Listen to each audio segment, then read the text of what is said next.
president, our new president of the Mound City Chapter, Randy Sanders, a guy who loves nature, loves rivers, loves streams, loves animals, the outdoors.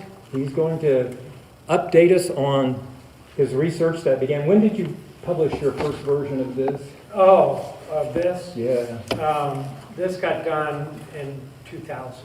So, Yeah, I'll talk a little bit about it. so I won't steal your thunder. Okay. Yep. Enjoy. And I owe Gary a talk. He gave one at the Six River Valley chapter last Thursday. But no, I'm glad to be here, and thank you all for coming. It's a great turnout. And also, what a great place to have it. Talked to Mound City once, but I love this place. And did quite a bit of research here today when I was writing this. I've got two publications. This one here is one of the, it's volume 5 of the Ohio State Archaeological and Historical Society quarterly, or not quarterly, but annual publication. And these are just wonderful.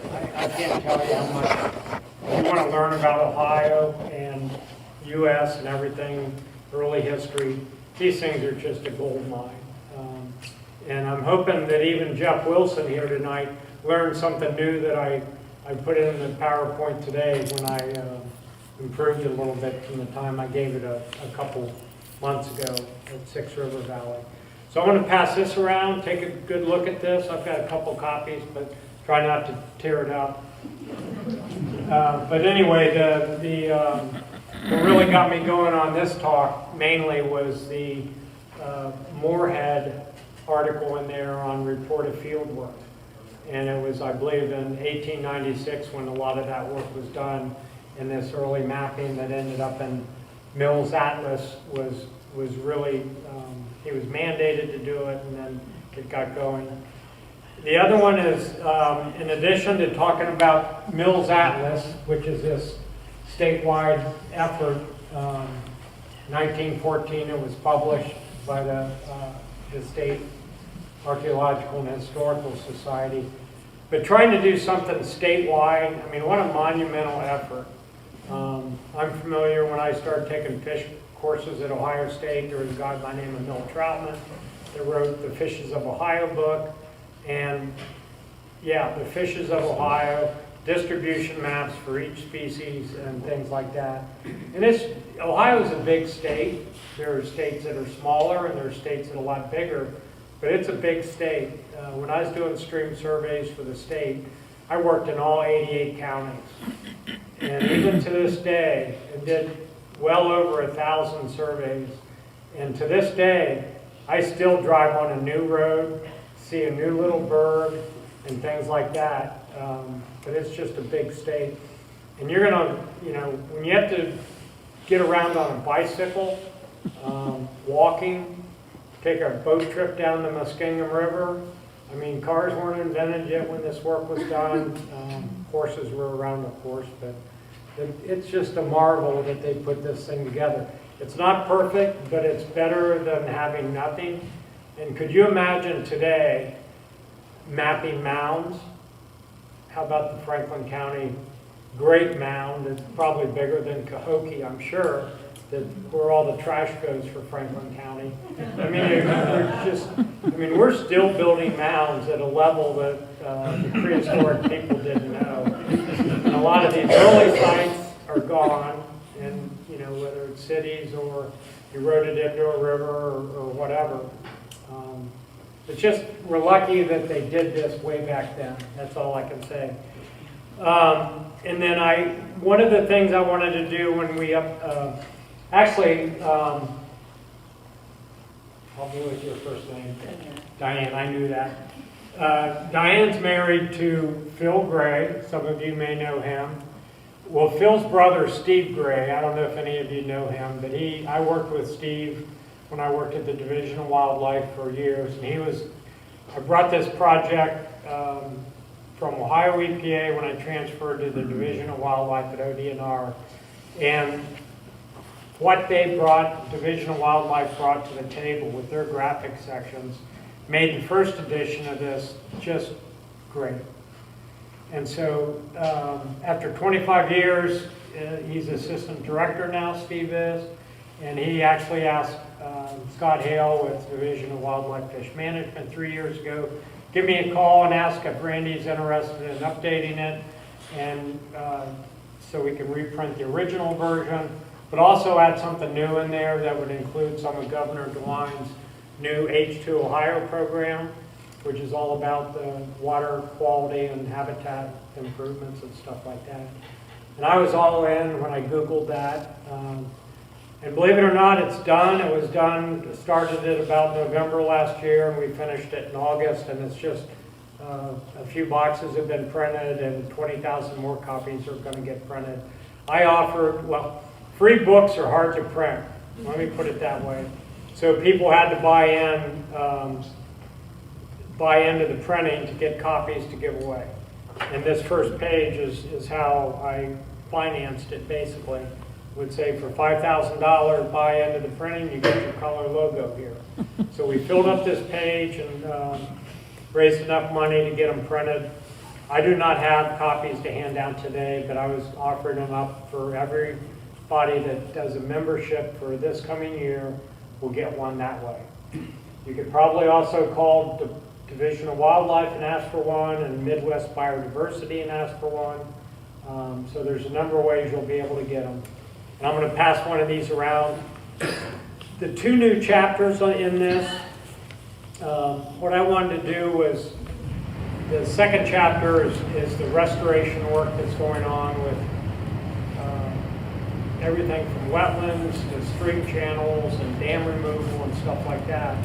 But what I wanted to do, and now that I've really been into the Middle Ohio River Lake prehistoric archaeology and stuff, is the first chapter is called the Ohio Country, and it's a 75-year period, 1775 to 1850, and then there's a 100-year in between, and then the last chapter is 1975 to 2025.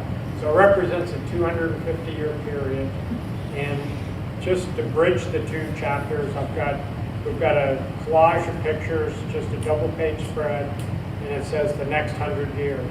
So I've got a tab here where the Ohio Country starts, and it's just amazing to read the descriptions, early descriptions of Ohio's forests, wetlands, and streams, and stuff like that.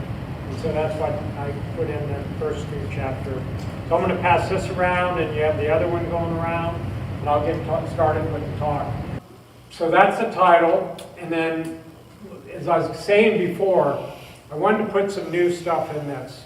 And one of the new things, a couple of the new things I'll tell you about. One of them is, I wanted to take the data that's in this atlas and put it on this watershed map by county, and then by watershed, I wanted to have a table in there saying which watersheds in Ohio had the most archaeological features, total. And of course, some watersheds are bigger than others. So if you standardize that data, you would do it by square mile. So I've got values that'll be at the end of the talk showing which watersheds have the most total numerically, but also density-wise.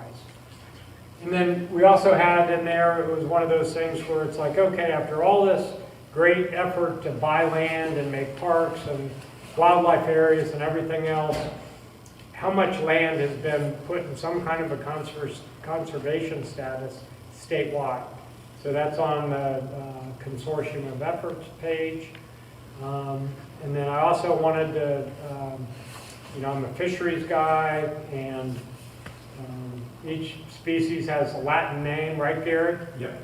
And so after that Latin name, there'll be a name of a person that actually was the first to describe it and get credit and name them.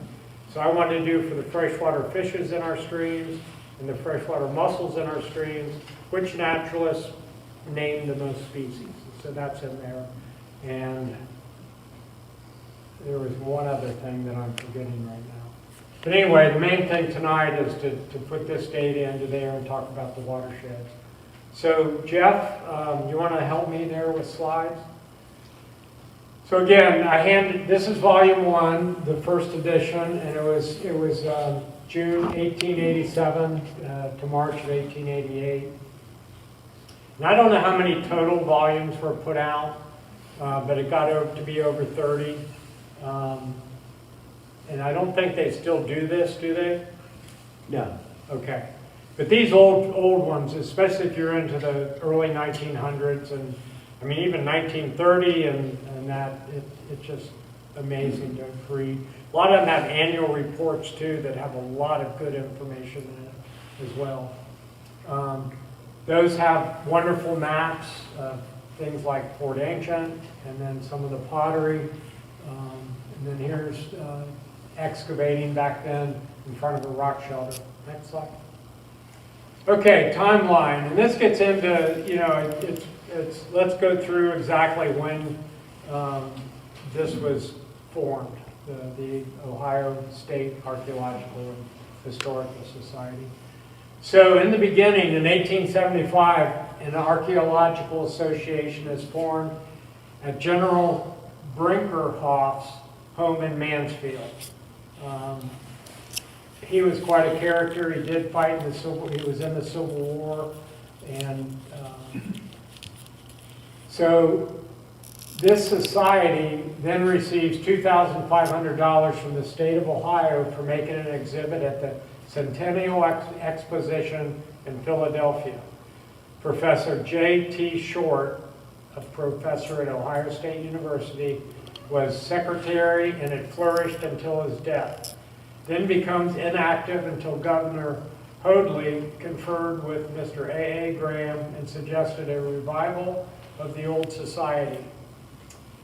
1885, February 12th, meeting at the Secretary of State's office to revive and reorganize the former Archaeological Society and add a historical side, which would greatly increase the value and scope of its labors.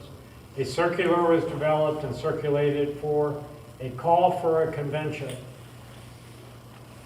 Just a month later, in 1885, the meeting was held in the library room of the state capitol and attended by some 60 gentlemen from all parts of the state.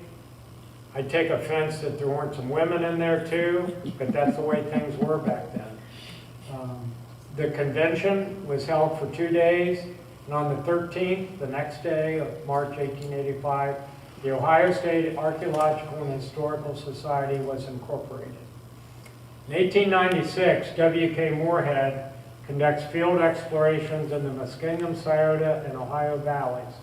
Efforts to prepare a large state archaeological map showing mounds, enclosures, and other ancient remains has started. The society, I'm going to call it, in collaboration with the Ohio State University, establishes the Ohio Archaeological Museum in the newly built Orton Hall on Ohio State campus. And here's their emblem. Go ahead, Jeff. Okay, here's Orton Hall. I was still there when I was in school in the 70s. Spectacular building, a lot of geology stuff. By the time I went to OSU in 73, the archaeology had moved down to there. Here's some pictures of it. And that was shared with OSU, and they both had collections, and some of them on different floors in there. There's Dr. Horton. He was, in addition to a geologist, he was quite a archaeologist too, I understand. He excavated it long. Yeah. And then here's just some of the pieces that they had back then that was obtained one way or the other, and I'll talk a little bit about that, Jeff. Okay, and then I want to also make you aware of this connection with Ohio State University, and there's a lot of other museums, but it was kind of the state museums for fishes, mussels, geology, archaeology, and things like that. So one of their publications, and it also helps, when I started reading the bulletins there, is one of the things, well, they call him a professor. Where does he work? Is he hired permanently by the society? And so on. And it turns out a lot of these people were professors at Ohio State University, and then they did work for the society, probably under a contract or something like that. So here is the first, volume 1, number 1 of the OSU Naturalist, published by the Biological Club of the Ohio State University. And when you read names like Bonacker, W.C. Mills, R.F. Griggs, Kellerman, Osborne, Bonacker, these are the legends in many of the fields of our natural resources. And then as you'll see in this first volume, there's the Baum Prehistoric Village Site, and W.C. has a write-up in there. It's not near as much as the one that's later published, but this is the beginning and the very first one. So W.C. Mills is part of this, as well as the society. Yeah. And then, and then here's some advertisements that were in these bulletins. Talk about Ohio State and 6 colleges and this and that. And this is what's interesting is back then I'm trying to put you in the mind of these museums and universities for all that work that's being done in the excavations and everything else. And there was a lot of building up these museums going on at that time. Moorhead, Mills, and all of them were, it was like, we're in the late 1800s and so far most of our prized pieces, relics that have come out of this state are either in the Peabody Museum or the National Museum and Smithsonian. Wisconsin was getting a lot of them. So Ohio was kind of losing out, and that was one of the emphasis for getting the State Historical, Archaeological, and Historical Society going. And they're wanting stuff. Geology will exchange for other things, and then birds, insect, reptiles. We used to make our collections representative of the fauna of the state. Next. And then here's another one. There was a lot of taxidermy going on back then. Birds, mammals, snakes, everything. And then here is interesting, another ad that was in this. Systematic collection of minerals, rocks, fossils, birds, mammals, shells, echinoderms, also human skeletons that you could actually buy back then too. It was a different time. Next. Okay, back to the archaeological map, volume 5 that I'm passing around. In 1886, Moorhead conducts field explorations in the Muskingum, Scioto, and Ohio valleys. In the efforts to prepare that large state map has begun. And then realities and difficulties, just 9 counties. Some of this is a little bit out of order, and you'll see why. But I'm going to go through it, and then the next slide may add more light on this.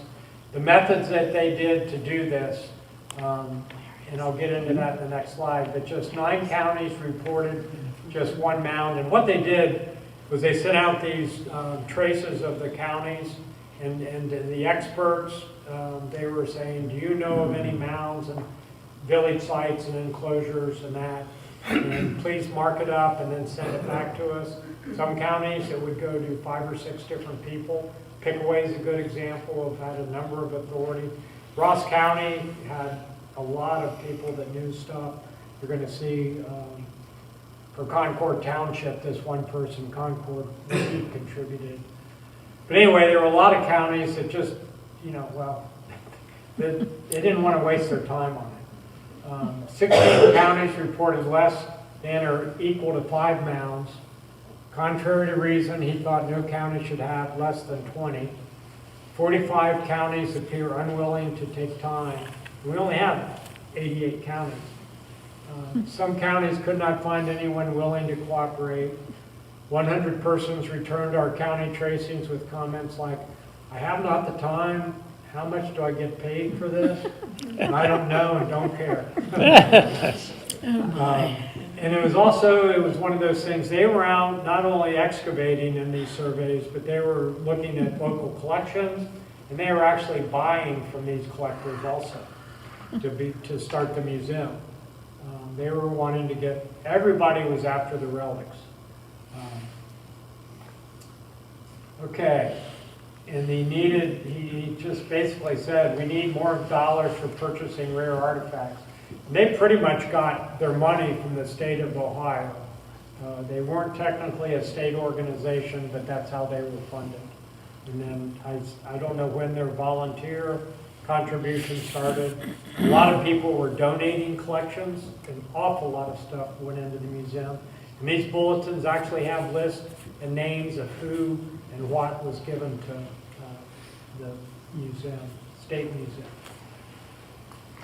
Then here on that purchasing rare artifacts as an example, the largest spearhead, 18 inches long on the Flint Ridge material, was dug up in Portsmouth and sold for $30, then for $80, and then for $150 from someone in Wisconsin. Also in 1912, Mr. S.P. Adams removed his large Scioto County collection from the museum, sold to a dealer in St. Louis who sold pieces to collectors throughout the country. We were not in the position to buy it. And it was kind of like Squire and Davis' story. We all know that one. Okay, and then on a side note, another publication I have, I got out of a Converse auction, was this little similar type bulletin of these old, it was titled The Archaeologist. And I look at it and read it, and it's like, well, that's got this Columbus base. And then there was a New York address. So basically what happened was the Archaeologist had been the official publication / organ of the society, but it had been sold and the contract discontinued in January 1896. Yep. Okay, and I'm going to ask for Jeff to do a little bit more talking, but at our last meeting here at Ross County there at the OU branch, Jeff said, well, you're aware of this Whittlesey map, right? And I said, well, kind of, I'm aware of it, but, and he says, well, I have a copy and I'll share it with you. So he got it to me, and it has sites on it. It's kind of hard to read. I'm sure if you had an original, it'd be better. And then Jeff actually took a picture at the Historical Society. Do you want to say a little bit about this? But that's all I have on this. I found nothing in the literature that talked about using this as part of the big new state map. So, as Randy mentioned, the original Archaeological Association got $2,500 to make a display for the 1876 Centennial Exposition, which was in Philadelphia. And they sent a bunch of collections of artifacts which went on display as representative for the state of Ohio. As part of that, they put together this enormously sized map of, it was called the Archaeological Map of Ohio. And this is the remnant of it. That's all that's left that exists. Parts of it have been kind of removed, but this has gone on display. I don't know if it's still on display at the Ohio History Connection Museum or not, but about a decade ago I went and took photos of it. The map, the center of the map is the state of Ohio, and Whittlesey was trying to do two things with the map. One was he kind of put in there, where you see the large red letters, putting in areas where certain tribes had kind of their home area. So Iroquois, Delaware, Shawnee, Miami, Wyandotte. He marked that out. They also put on some Indian trails that were known at the time and some early Indian villages. But he also layered on all of the major known mounds and archaeological sites. And so this was the first sort of effort at kind of creating that map from that earlier historical society. It's when the society gets sort of reconstituted that they sort of resurrect this idea of creating a statewide map with even more data, collect more data. Let's add to the map there. So that's sort of the origin of this. As I mentioned to Randy, when I was up at the up in Cleveland at the Western Reserve Historical Society, I was looking through Whittlesey's papers. I actually have a copy of his original draft, which dates back to 1864. It's dated on the map, and maybe afterwards we could pull it up and take a look at it if people are interested. Thanks, Jeff. Yeah. Unfortunately, at the museum, when I say the society or whatever, and they were Moorhead preparing this map, they had a large state map about 6 foot square, 6 foot 6 by 6, I imagine.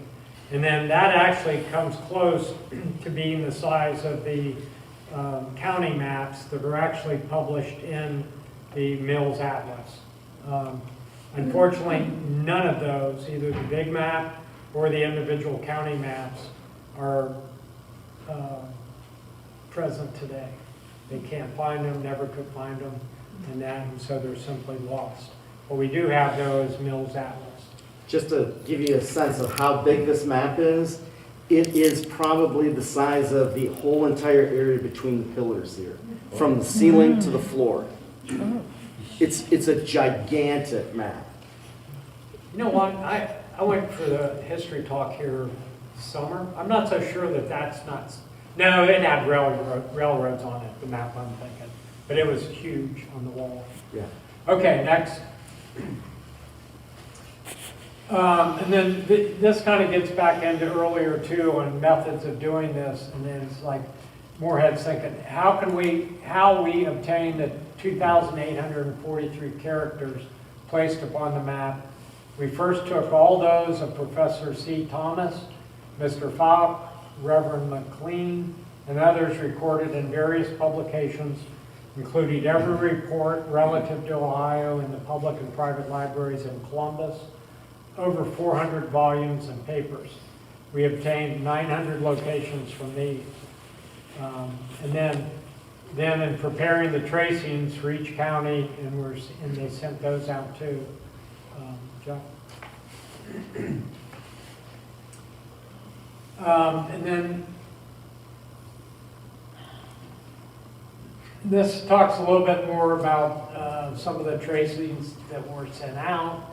Down below, what I was amazed at was Moorhead was saying, it must be remembered that nearly every location represents more than one mound, and that a large portion of the earthworks, including numerous mounds, circles, squares, etc., so that the average for each mark made upon the map is, and then he's got this chart, 4.5 times for the Scioto Valley, 4.5 times, 2.5 for the Muskingum, 2.5 for the GMR, Great Miami, 2 for the Little Miami, 2 for Brush Creek, and 1.5 for the whole Ohio River from Steubenville to Cincinnati. Then the northern part of the state and hilly sections will not average more than 1.25 per character.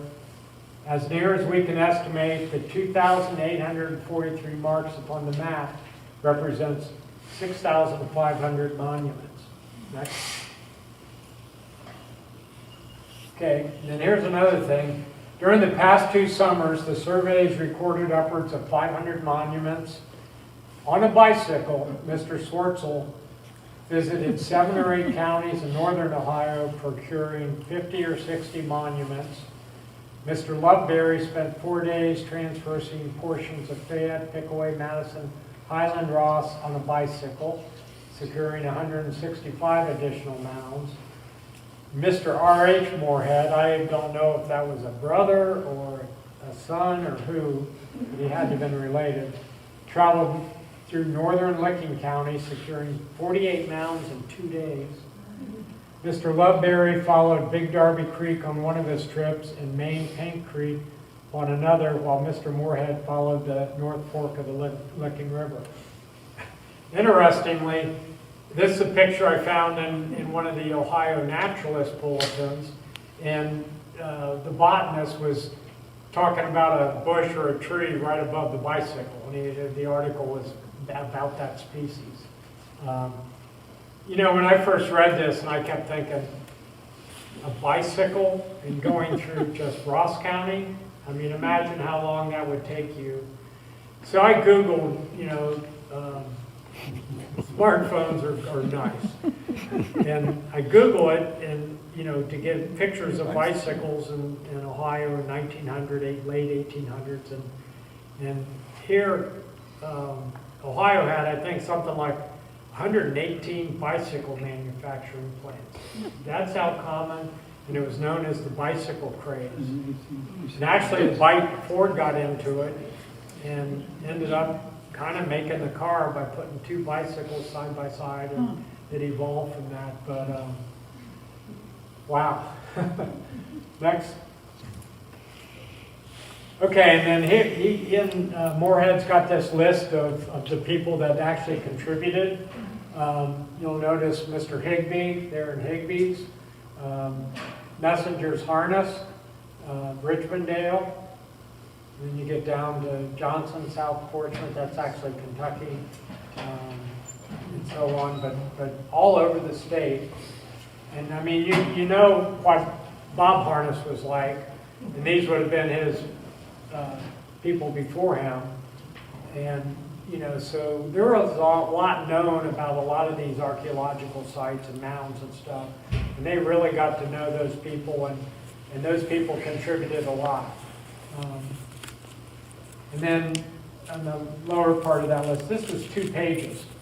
And then it got one from Waverly, and then Mr. Firth from Portsmouth, and so on. Okay, Mr. Coover. Does anyone know any Coovers in Concord Township to this day? No? Well, this was amazing because this person had an archaeological map of Concord Township, Ross County, Ohio. And he had all these sites marked on there. And it was just amazing. He actually had lists of each number that corresponds to that map. And he basically said there wasn't a farm in this township that you cannot find flint on in artifacts. And what amazed me when I was just reading through there are the number of these glacial cane type burials. This farmer was going and getting sand and gravel, found skeletons. This farmer was too, and this farmer, and this farmer, and this farmer. I forget if it was Mills or Moorhead, but he also elaborated on the glacial cane Indians, and it wasn't just the glacial canes because other cultures did it too. But he said within a 20 miles radius of Circleville, maybe you know this, Jeff, if you did a 20-mile radius of Circleville, the number of these burial sites would be just, you wouldn't believe it. And that tells me there's a lot more out there that have never been disturbed, and that's a good thing. But just how common they were. And they look out, if you're driving 23 south of Circleville and you go past that trailer place on the left, going south, and then you look at some of those fields, there's these little knobs out there that are glacial deposits, just almost perfect mounds that are very broad in that. And you look out through those fields and there's just dozens of them. So they were used very, very much so. Next. Randy? Yeah. I came across Cooper's name a lot when I was doing my research on the local mounds here. I never came across his first name, but his initials were AC. Okay. In case anybody wants to make a connection, Yeah. it's AC Cooper. But I mean, isn't that wonderful that people were doing that kind of stuff back then that helped contribute to the state map? That Do you think it's related to A.B. Coover, who's listed up there on the first line? yeah, it might have been in the family anyway. Okay, next. And then volume 5 also has actually the first set by county and listing by townships. And these maps were, you get one of the big criticisms of Mills Atlas is they're not site specific, and that's for a couple reasons. But from the beginning they said, we're going to do this by township. And when you start doing statewide stuff, it's hard to start putting dots on a map. And that goes for the the new fishes of Ohio, the new mussels of Ohio, dragonflies of Ohio, and all those. You just don't get that site-specific. The data's in a museum now. Unfortunately, this other stuff that's in Mills is not. But anyway, this started with Ross. He did it in descending order. But even back then, that Ross had the most. Look at these numbers. I mean, there are more than a dozen in most of the townships. And Licking's a second as far as total goes, and still is. But you just don't have the density or the total numbers and that you get up in there in Ross. I don't have to tell you this, Ross is special, right? Especially the side of the river. Next. Okay. This is Professor Mills' report, and it would be 1912. And what I mainly wanted to include in here was this paragraph here. Curator Mills supplemented his report by a statement as to the desire of the Society of further exploring some of the mounds spoken of in his report, and of the difficulty of obtaining permission so to do since the appearance in the field of the Columbian Field Museum people with lavish offers of money either to purchase the mounds themselves or for the privilege of exploring them. So that's what kind of competition was going on for these artifacts now. Mr. Argabright. And there were local people that recognized how many of the artifacts were being taken out of the county from the mounds. And a local guy named John Sykes formed his own society here in Chillicothe and in the county. And they sent out invitations for all the farmers to join and offered to buy their collections if anyone approached them from out of state. They said they would try to outbid them to keep those artifacts here in the county. Even the Smithsonian was coming in and taking artifacts. I surface hunted heavily in about mid-70s to mid-80s.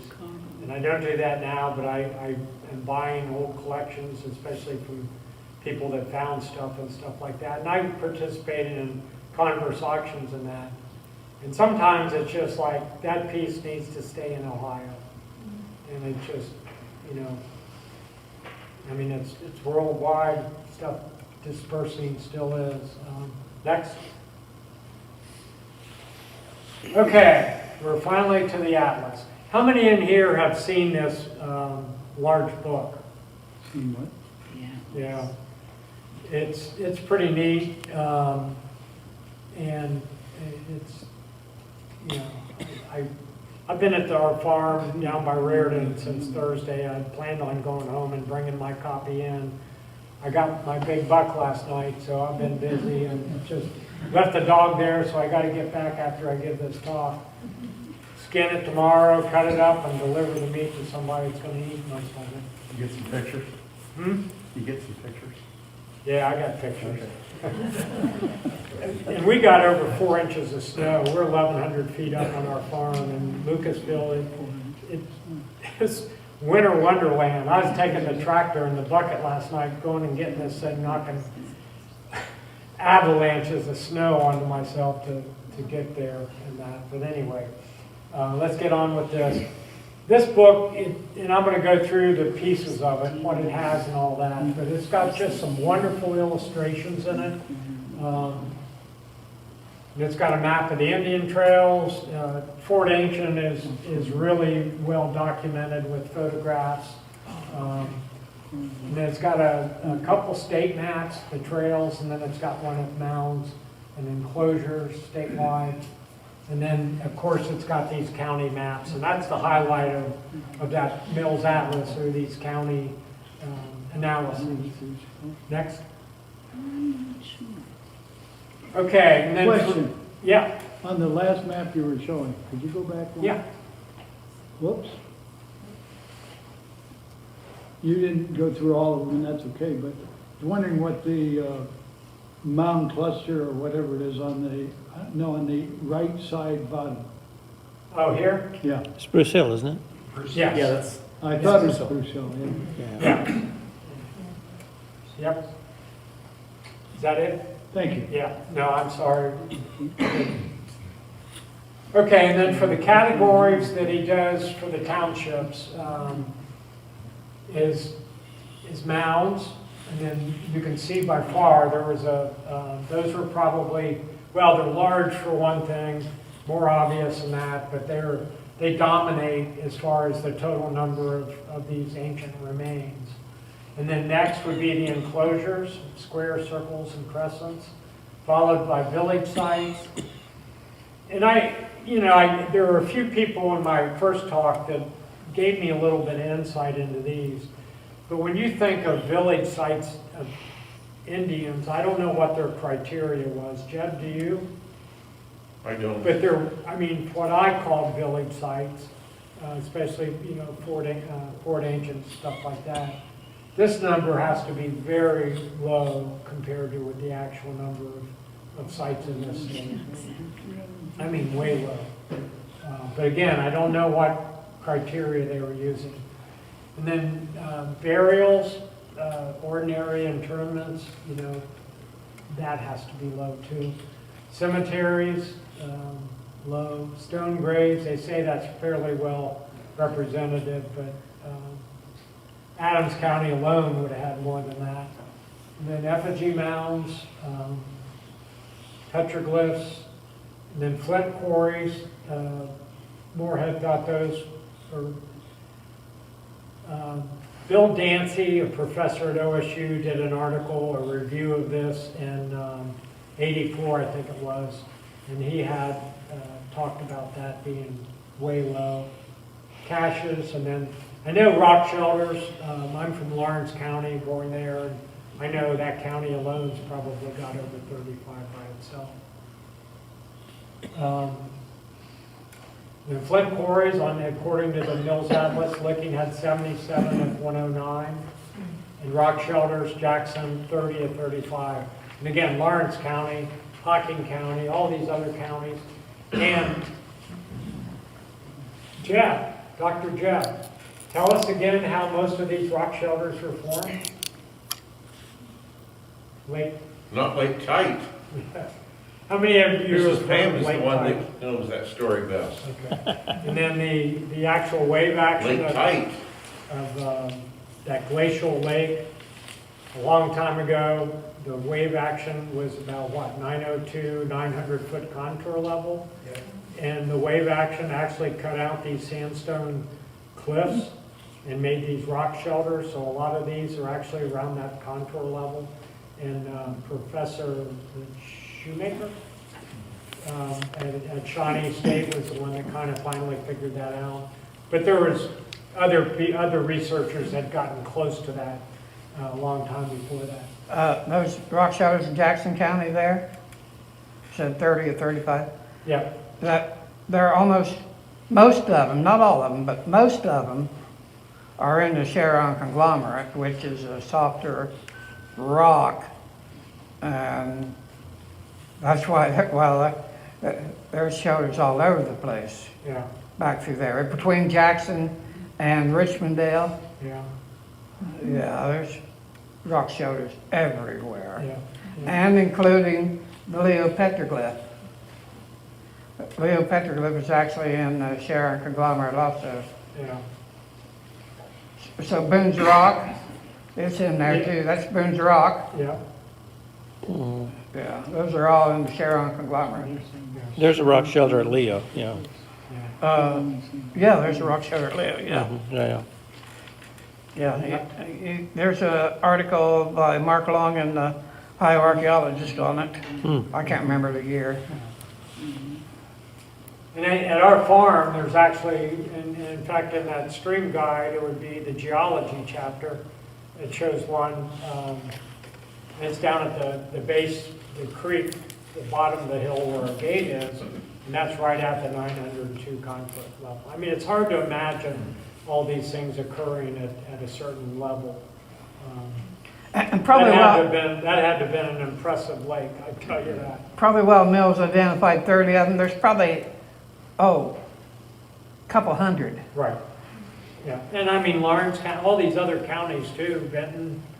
And in the areas where the the rock shelters are, there's no mounds. Mounds aren't there. That's because they were all burying in the rock shelters. And almost all the rock shelters have artifacts underneath that were used at some point too. Okay, next. And here's just a typical county profile. So for Adams County, obviously he's got Serpent Mound image there and a nice write-up on it. And then for each county, he's got the townships and then those different features, and only lists the ones that have things. And then when I did my Excel spreadsheet, I included all the categories and then went down for each county and recorded it that I could use. And then here's the big county map. And so this is where these triangles were recorded for these different features. And then that's what tells you what they are. And there are some different symbols. I think that's coming up on another map maybe. And then here's, Jeff, this is obviously an early 1892 maybe map of Serpent Mound. Nope, that's a map of the Serpent Mound at the Stubbs Earthworks over in Warren Oh, County. right, Yeah. right, okay. Middle Miami River. Yep. So I'm bad, but if that, I don't know if that was actually on this page or not. Maybe not. No, I think it's Okay. a different section. Okay. But you have And the, this is from petroglyphs from Adams County. it Yes. says. Okay. So next. And then there, okay, here's the symbols, and then there's Chillicothe with a blow up of the map there. My goodness. So just look at the density though, and then figure that if each one of those symbols then is, you multiply it 4.5 times. You know, I don't know, I'm assuming that's right, but I mean, when you think about it, you know, I guess somebody would have to look at it close that really knows. Not time tonight. But anyway, he at least identifies the different features and then puts it on the map. Next. Okay, and then Bill Dancy, and he was actually, was he your advisor for your Yes, sir. PhD? Okay. Yes, sir. You know him good. Bruce at ODOT, he was his professor too. So he did a review, I think it's about a 13-page paper in 1984, and it was presented at an archaeological conference in Oregon. And just to summarize it, he went through and basically evaluated it as a book review for the Atlas. Said it had never been formally done, it had never been peer-reviewed, as in the Ohio Journal of Science or something like that. But still, he concluded that it does have value. You just have to know what you're using it for and not try to misrepresent that. Most of you know Al Tonetti, very big in the Hopewell stuff. And he comes to many of our meetings there at the Six River Valley chapter in Columbus. And I know when I threw this talk together in a week originally, couldn't find a speaker. And I was like, got to do something, so I did this myself. He was all excited, came early, and he talked about Dancy. He goes, do you have his paper? I said, no, and he got it for me and everything like that. But he says exactly what he said. It does have value for future research to try to further archaeology in Ohio. Is that a fair assessment, Jeff? Not to belittle him, Dancy, I'm sure. If he was here, he'd probably straighten me out, but he's not. Are you? So anyway, he ended up with a table in there at the end, and he kind of went through some different periods in the years, and he basically concluded there was a number of years there that Mills kind of like put this on the back burner and didn't do much for it. But very much in the beginning there, in the Moorhead years and all that, an awful lot of the total features were done. So that's what that table's for. And then for 100th anniversary would have been, what, 2014? Somebody in, I do not know this person, but he published in our Ohio State Archaeological Journal. And he did a review of it. And he has some interesting stuff in there. Originally, everything you read, it was 500, enough was printed to do 500 of the large volumes, hardcover. He said only 250 ever got bound. The rest of them kind of got from word of mouth. Somebody volunteered there, got destroyed. So it's a lot rarer than it actually, than 500. He also talks about the, evidently the highway department had the big county maps, a whole set of them for road maps, and it was in a canvas cover and all that. I'd love to see one of those. I'm sure some museums have those. But those were the maps that were used for the mills afterwards. Jeff?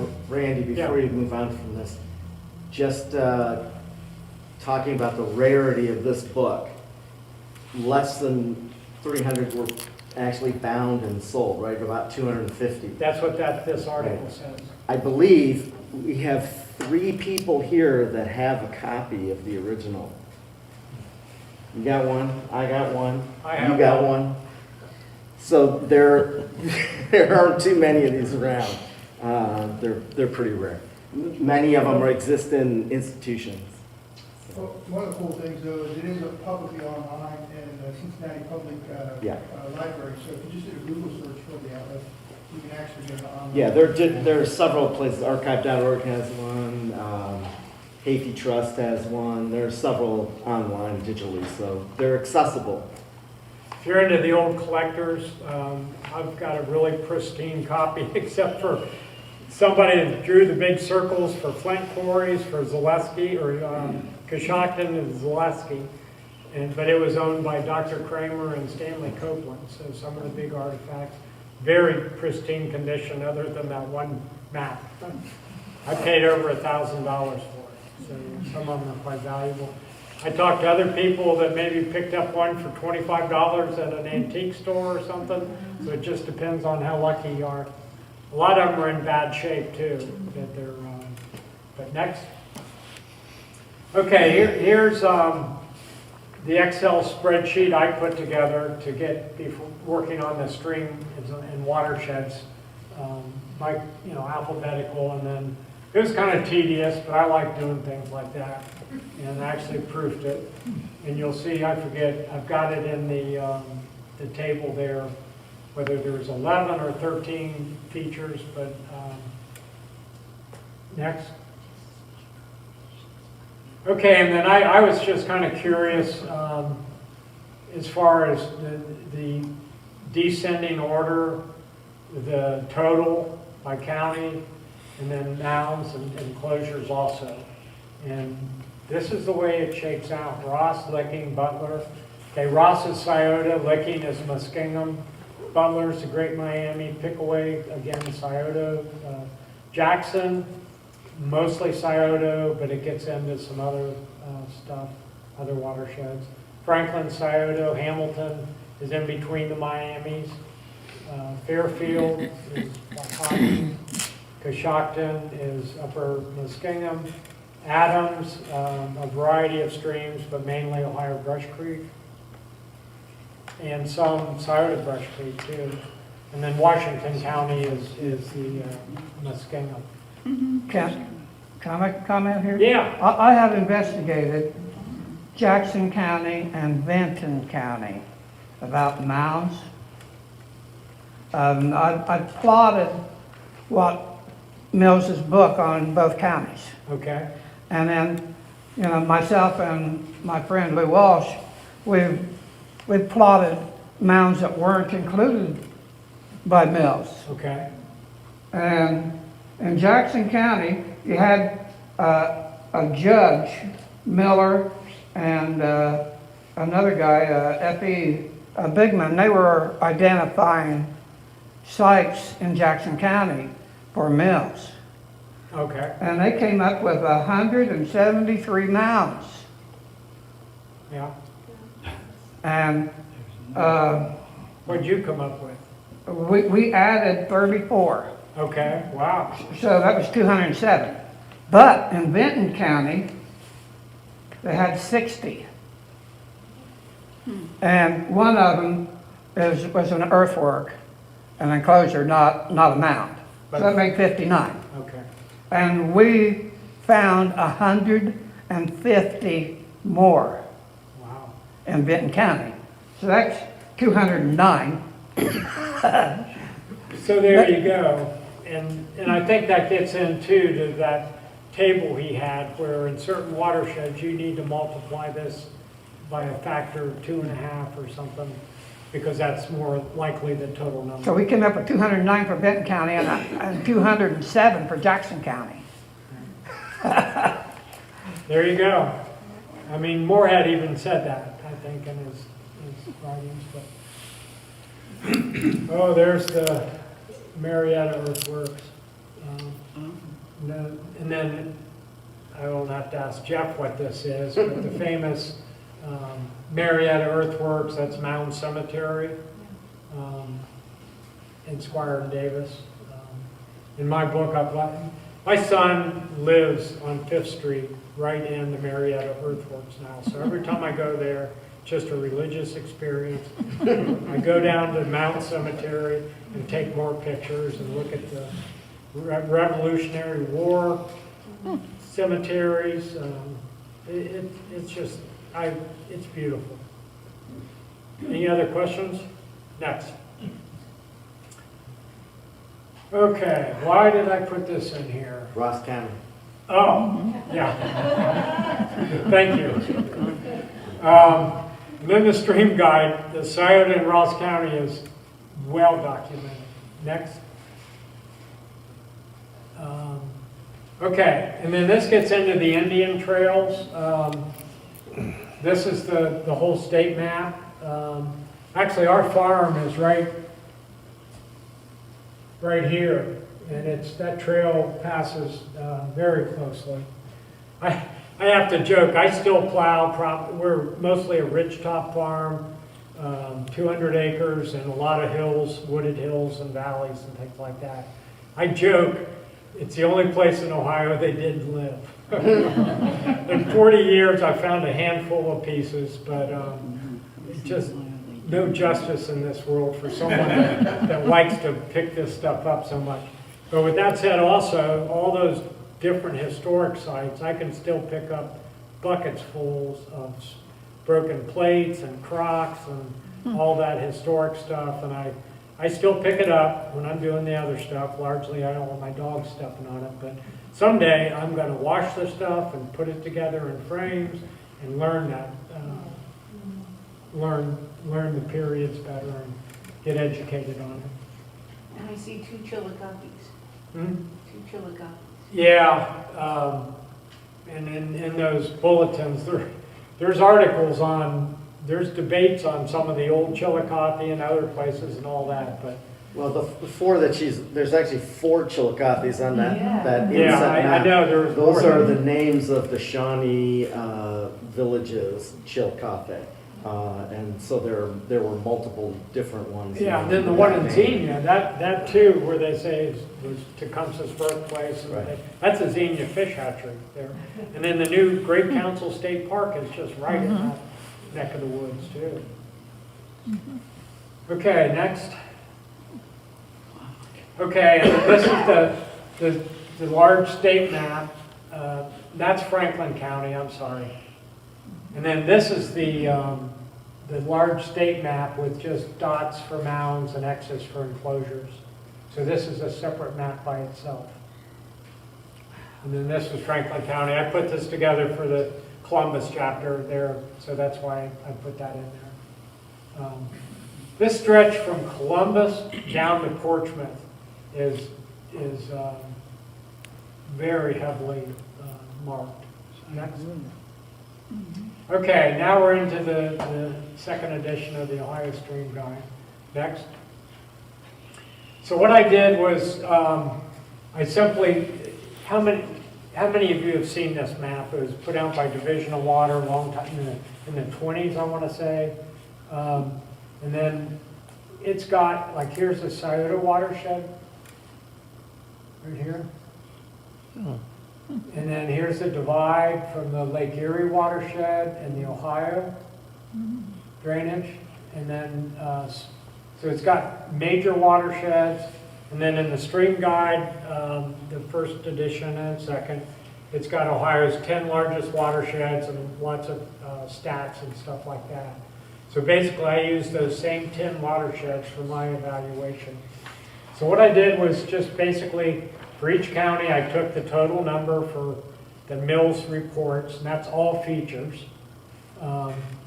Next. And then, sometimes for scientific methods, you just get an envelope or something. And people really seem to enjoy this and laugh about it, but I keep doing it more and more. But when I used to drink beer, I'd keep the empty beer cartons and cereal boxes, cut them open, and I'd write on those, with a Sharpie. I just love to recycle stuff, and not to mention it's heavy cardboard for making grocery lists and stuff. So I grabbed this envelope and started at it, and here's just what I did for the Scioto. This was tedious, but I went first down, and these are the counties that basically almost the entire county could be counted for what Mills found. And this should be on that side and these on this side. But then you get on the edge of the watersheds like Jackson, and you've got to look at the actual watersheds and divide it into another watershed and try to whittle it down to just the Scioto River part. So I did that, and lo and behold, these numbers, and then I added it all up and came up with a number.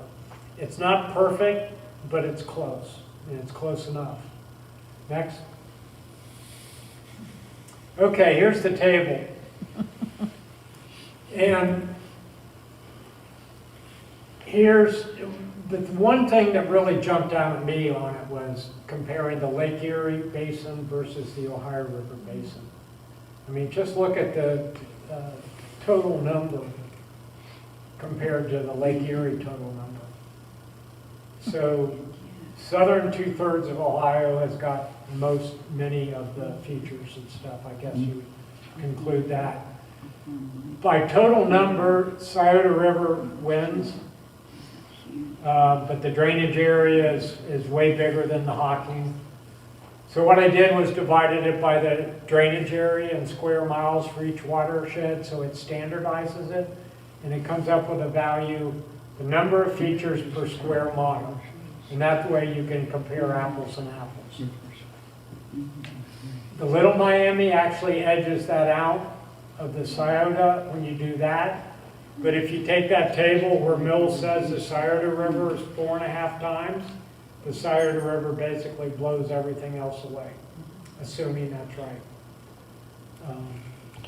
Randy, question. Yeah. So where Raccoon Creek and Salt Creek, would they fall in one of these groups? Well, Salt Creek is part of, I didn't do the individual Salt Creek. Right. It's part of the Scioto. Scioto, okay. Yeah. And then, what was the other one? Raccoon? Raccoon. Raccoon's a separate tributary. Right. So it would not be, it would have its own. You'd have I got to you. do it. Okay. But it's not one of Ohio's 10 major watersheds. Is there any calculation of the sites along Lake Erie? For instance, the pictographs in the No, center? and I just did it by, Mills Atlas would have that recorded by county. And then I did only major watersheds, and up there you've got, there's only 4 that shakes out in Ohio's 10 largest watersheds. So Grand, Cuyahoga, Sandusky, and Maumee. And it's just like the Ohio River. A lot of the Scioto and a lot of that kind of peter out when it gets down there, and you get a lot of these small tributaries that come off of it. And those you'd have to individually look at and stuff. But, these are the biggies that take up the majority of the state. And I forget what the total was, 5,000 maybe something. So, you know, just these 10 watersheds have 4,000, you know, almost 500 of that 5,000. So they have the majority of them. And what I mean, you know, as an artifact collector and looking at this and everything like that, our big streams are the ones that, you know, if you, as far as I tell people, if you want to go look for artifacts and stuff, find a stream, bigger the better, and especially around major confluences. That's where you tend to have the most heavily density of archaeological sites, not the real small headwaters or the smaller streams. Okay, so I mean, that's what I wanted to do, and that basically is the answer, and that's the first time it's been done, but I thought it was neat, especially for this book. Next. Okay, and then here's basically what shows that. I think this is the X's and mounds and enclosures, was it, X? And then that's just, look at the density there on the Scioto River through there, especially Ross to Franklin County. It's just amazing. And then over in southwest Ohio, look at the Little Miami down near, you know, Lunken Airport in that area, and then the GMR, the Great Miami. And then over here, this is the map for Erie County. I mean, look how sparse it is up there.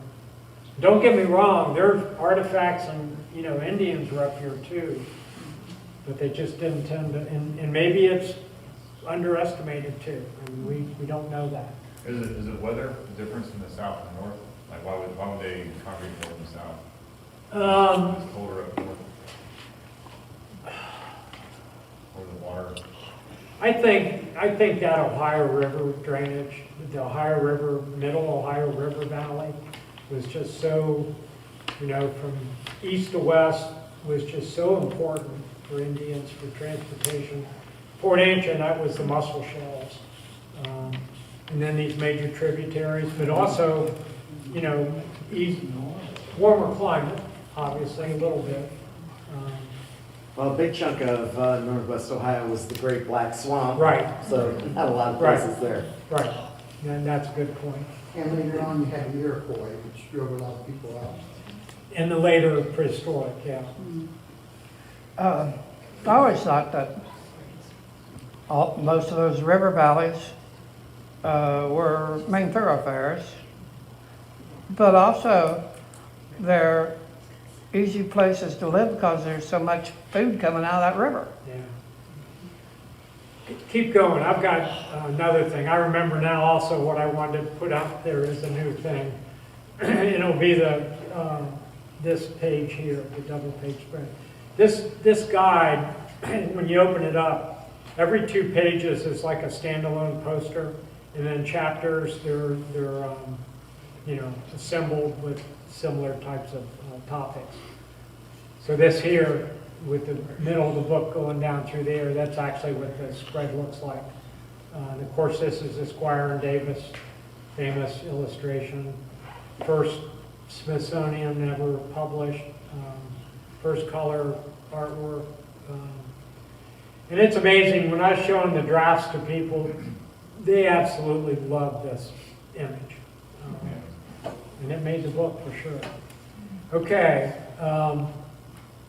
next. And I tried to, in the description up there, go back one. I tried to put you in a flatboat heading down the Ohio River and you know, just features of the Ohio River back then. I really hope, especially this chapter, that people just see what it was like back then. And we've got a lot of images that can help you do that, but you got to write it too. Next. Okay, streams and valleys. This here, I don't know if you can do it, but I originally this first chapter was going to be called the Stream Valley People. I was overruled by ODNR, and I was overruled for a good reason. It wasn't the content, it was the fact that with if there's a lot of current Indians information in something, that it would likely require consultation with existing tribes. The Great Council State Park took 2 years longer because of that.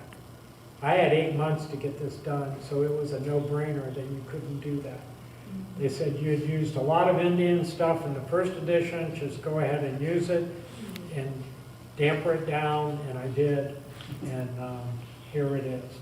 I have a lot of respect for all of the prehistoric people in that. But the one thing that comes home to me the most is over and over and over and over again, we've used these same high terraces along major streams, and the bigger the stream, the better, and the areas around major confluences are the premium sites.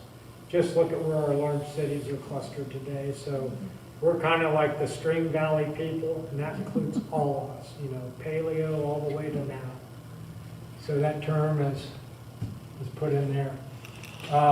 Here's the landing of Marietta, great description, talks about the big sycamores. And then this half, this is a tree, I really like sycamore trees. And it's obvious if you read this new edition. But this tree, these things are typically on these parcel lines where nobody ever knew who owned it, so they never got cut, is one of the reasons. This one's in High Banks Metro Parks up there. And one of the Metro Parks people said, you got to come see this tree. And here's the table that shows the features in that. Here's the Scioto River Valley. And then there's current picture of Mound Cemetery, Marietta Earthworks. And then here's Mound City, one of the sycamores and Scioto sycamores, and then the restoration. And then there's one of those bent pole lodges that the Hopewell did. You know, and Gary, we had talked about hickory. Why would they use hickory? You know, it decays pretty quickly compared to other woods. It's the bendability. That's why they used hickory. It worked perfect. You can't hardly break it. That's why they used it. Next. We're over.